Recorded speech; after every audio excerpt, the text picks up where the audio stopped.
இயேசு கிறிஸ்துவின் இனிய நாமத்தினாலே வாழ்த்துக்கள். இந்த நாளிலும் வேதத்திலிருந்து ஒரே ஒரு வசனத்தை மாத்திரம் நாம் தியானித்து ஜெபிக்கலாம். ரோமர் 8ஆம் அதிகாரம் 28ஆம் வசனத்திலே பவுல் அப்போஸ்தலன் ரோமாபுரிக்கு எழுதும்போது இப்படியாக எழுதுகிறார்: அன்றியும் அவருடைய தீர்மானத்தின்படி அழைக்கப்பட்டவர்களாய் தேவனிடத்தில் அன்பு கூறுகிறவர்களுக்கு சகலமும் நன்மைக்கு ஏதுவாக நடக்கிறதென்று அறிந்திருக்கிறோம். அவரிடத்தில் அன்பு கூறுகிறவர்களுக்கு சகலமும் நன்மைக்கு ஏதுவாக நடக்கிறதென்று அறிந்திருக்கிறோம் என்று எழுதுகிறார். இதை விளங்கி கொள்ளும் வண்ணமாக நாம் ஒரு சிறிய ஒரு கதையிலிருந்து இந்த காரியத்தை நாம் தெளிவாக தெரிந்து கொள்ளலாம்.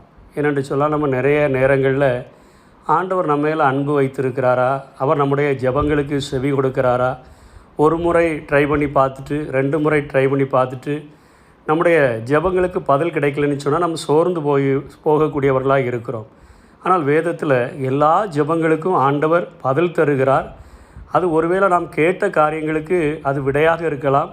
இல்லை என்று சொன்னால் சில காரியங்களிலே நமக்கு ஆண்டவர் பாடம் கற்பிப்பது போல அவைகள் தோன்றக்கூடியதாக இருக்கும்.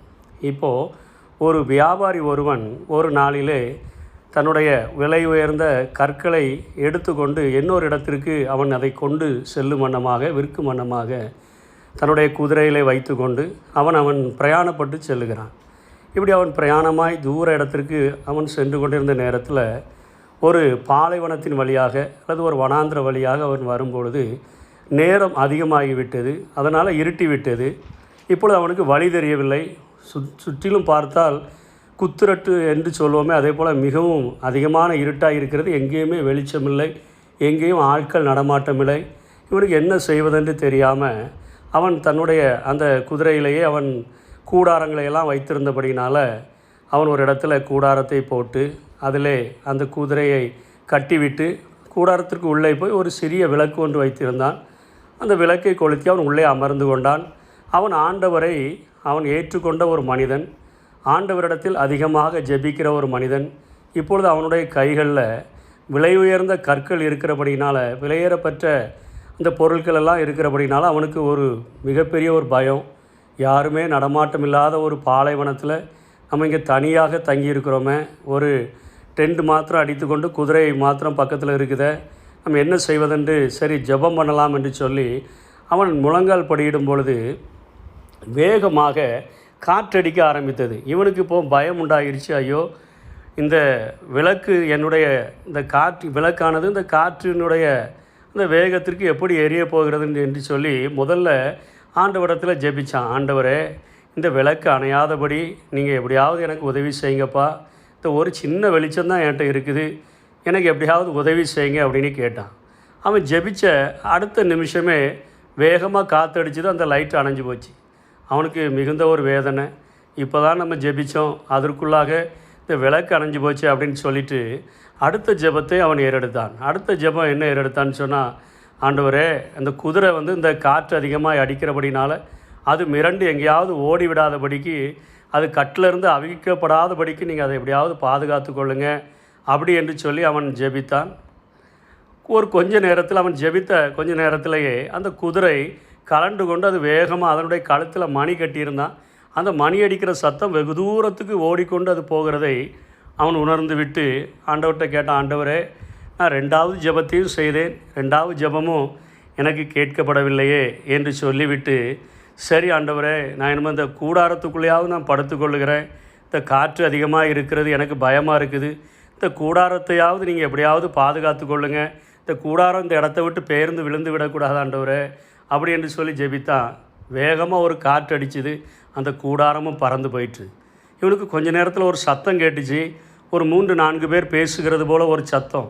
இவன் மிகவும் துக்கத்தோடு உட்கார்ந்து கொண்டு இருக்கிறான்.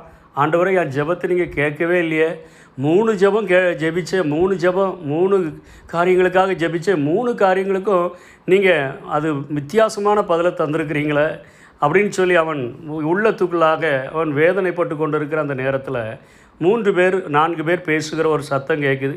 இந்த விளக்கு வெளிச்சத்தை பார்த்து நம்ம கரெக்டாக இந்த ஆளை கண்டுபிடிச்சிடலான்னு நினச்சி வந்தோம். நமக்கு இன்றைக்கி வேற எங்கேயும் திருட போக வேண்டாம், பக்கத்துலேயே நமக்கு அருமையான திருட்டு மாட்டிக்கொண்டதேன்னு சொல்லி வந்தோம். திடீர்னு பார்த்தா அந்த விளக்கு அணைஞ்சு போச்சு.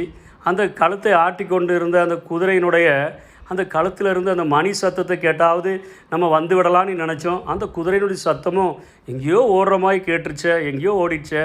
அதுக்கப்புறம் அந்த கூடாரத்தையாவது நம்ம தடவியாவது உள்ளே இருக்கிற ஆளை பிடிச்சிக்கலான்னு நினச்சோம். ஆனால் அந்த கூடாரமும் காற்றுல அடித்து போயிட்டு தான் இப்போ இவன் எங்கே போனானோ தெரியலையேன்னு சொல்லி அவர்கள் முடிந்த அளவுக்கு தடவி பார்த்துட்டு அவங்க திரும்பி போய்விட்டார்கள். காலையில் தான் அவன் எழும்பி முழங்கால் படிக்கிட்டான். பார்த்தா பக்கத்தில் குதிரை வந்து நிற்கிறது. கூடாரம் கொஞ்சம் தள்ளி தான் விழுந்து கிடக்குது.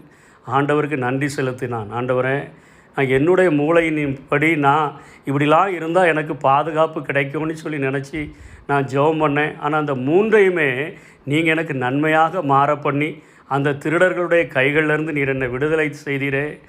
தேவனிடத்தில் அன்பு கூறுகிறவர்களுக்கு சகலமும் நன்மைக்கு ஏதுவாக அது நடந்திருக்கிறத ஆண்டவரே என்று சொல்லி அவன் நன்றி சொல்லி ஜெபித்தான். நம்முடைய வாழ்க்கையிலையும் நிறைய நேரங்களில் நம்ம சோர்ந்து போய் இருக்கலாம். நம்முடைய ஜெபங்களுக்கு டைரெக்டாக ஒரு பதில் கிடைக்காதது போல தோணலாம். ஆனால் அதிநிமித்தமாக ஆண்டவர் தன்னுடைய வசனங்களை நமக்கு கற்றுக்கொள்ள விரும்புகிறார், அதை கற்றுக் கொடுக்கிறார் என்பதை நம்முடைய வாழ்க்கையில் நாம் புரிந்து கொண்டோம் என்று சொன்னால் நமக்கும் ஆண்டவருக்கும் உள்ள நெருக்கம், அந்த உறவு ஒவ்வொரு நாளும் அதிகப்பட்டு கொண்டே இருக்கும். கர்த்தர் தாமே இப்படிப்பட்ட உறவுகளை தந்து நம்மை ஆசீர்வதிப்பாராக. மரண இருள் பள்ளத்தாக்கில் நடக்க நேர்ந்தாலும் அப்பா நீங்க இருப்பதால எனக்கு பயமில்லை.